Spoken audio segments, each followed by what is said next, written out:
กินเขาอยู่บ้านสวนกับเมนูอาหารที่บอกได้เลยว่าโคตรแซ่บคลิปนี้เฮาก็อยู่ที่บ้านสงย่างอำเภอศิลาลาดจังหวัดศรีสะเกษมื้อนี้ก็พาผู้เฒ่าเพิ่นมาเยี่ยมยามถามข่าวกันนั่นล่ะครับบรรยากาศช่วงนี้ก็ร้อนเด้อครับหลายหม่องหลายบ่อนเพิ่นก็สาปลากินข้าวปลากันเนาะครับแต่ว่าปีนี้ปลาสิหายากครับบ่ว่าสิเป็นสาใดเนาะครับเนาะสานี่ก็เป็นสาของพี่ชายเจ้าของบ่ได้ซื้อบ่ได้หาดอกครับปีนี้น้ำมาสาปลาก็เลยบ่ค่อยหลายจึงมีคนมาลักช็อตปลาก็มีเด้อครับบางเที่ยก็เห็นหอดห้อยใส่เบ็ดอยู่ในสาพุ่นล่ะครับพอสาน้ำแห้งแล้วก็ได้เวลาจับครับถึงสิปริมาณบ่หลายแต่ว่าโตใหญ่เด้ครับบอกหอยก็หลายปลาซิ่วก็หลายได้สาเปลืองน้ำมันแล้วอันใดกินได้เฮาก็เก็บเอาล่ะครับบอกหอยจูบบอกหอยตาแดงมีแต่หน่วยอ้วนๆเลยครับปลาซิ่วปลากระเดือจังสี่ก็สามารถเฮ็ดปลาแดกได้เด้อครับตัวสุดท้ายก่อนขึ้นจากสาครับตัวบอกยางไงเด้อครับตัวพยากรณ์อากาศก็แจ้งว่าช่วงนี้มีปริมาณฝนเด้อครับก็บ่ได้เตรียมของมาเฮ็ดกับข้าวอยู่ดงอยู่ป่าดอกครับเพราะว่าก็ย่านฝนตกห้ำเนาะปลาที่ได้มื้อนี้ก็หลายซะโตซ้ำแขนเพราะว่าสิเป็นแขนเด็กหน่อยหรือแขนผู้ใหญ่ก็เอิ้นแขนคือกันแหละเนาะครับภาษาปลาครั้งนี้ก็บ่ได้หวังว่าสิหาไปซื้อไปขายเด้ครับได้สู้พี่สู้น้องได้เฮ็ดอยากเฮ็ดกินน้ำกัน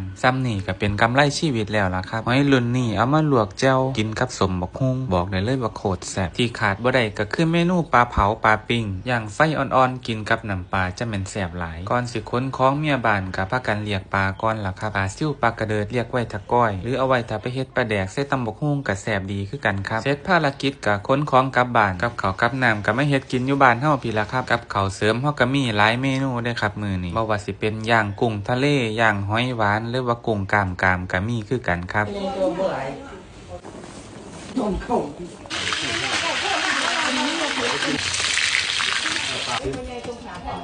ฮะคนบ่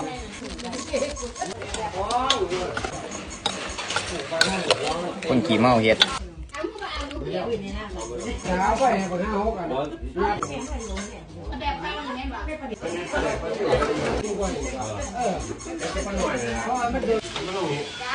อันนี้สูตรเนี่ยเรา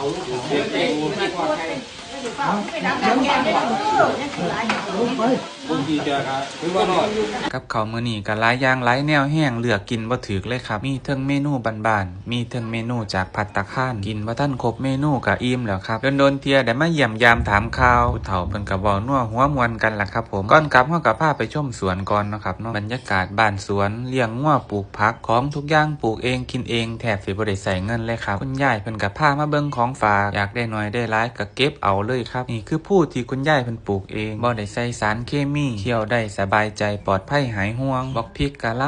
ลายเด็ดไปกินกับสมปลาน้อยแน่เบิ่งสีบักพริกแล้วเป็นตะกินกับสมปลาน้อยดีเนาะครับคลิปนี้ก็เป็นบรรยากาศบ้านๆที่ได้ถ่ายมาฝากขอให้พี่น้องที่อยู่ทางไกลได้หายคิดฮอดคิดถึง